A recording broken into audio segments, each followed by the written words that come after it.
আজকে আমরা বড়দাসপাড়ায় একটা জুস ফ্যাক্টরিতে অভিযানে এসেছি। এটা আমরা গোপন সংবাদের ভিত্তিতে আজকে অভিযানে এসেছি এবং এসে দেখি সত্যতা প্রমাণিত হয়েছে ঘটনাস্থলে।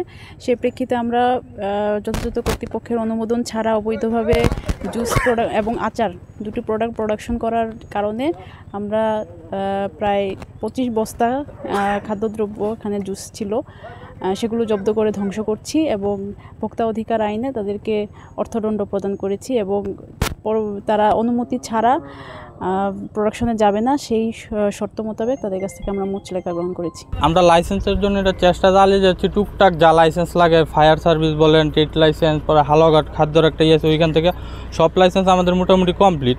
বিএস ট্রেড এটা আমাদের আওয়ামী লীগ আমলে আমাদেরকে করতে দেয় নেই, ধরতে পেলে আমাদের কাছে চান্দা মান্দা নিয়ে বলছে যে 5,000 টাকা দেন, নেরা আমাদেরকে কারখানা চালাইতে দিচ্ছে। কিন্তু এখন আমরা চেষ্টা চালাই যেতেছি। বিএসটি আর আমার ভাই হলো বরিশাল, সে বাসায় নাই, সে ওইটা ঢাকা গেছে আবেদন করতে, কিন্তু এর ভিতরে কেউ লোক পাঠায় এই কামটা করছে। মালটা আমরা বানাইলো চিনি দিয়া, মাল তো আমরা কেমিক্যাল দেওয়া মাল বানাই না, মাল বানাই আমরা চিনি দিয়া প্লাস ফ্লেভার দেওয়া। ফ্লেভার ক্ষতিকর না, চিনি এই দুইটা দেওয়া মাল বানাই, তাহলে এখানে তো আমাদের স্বাস্থ্যের ক্ষতির কোনো প্রশ্ন আসে না।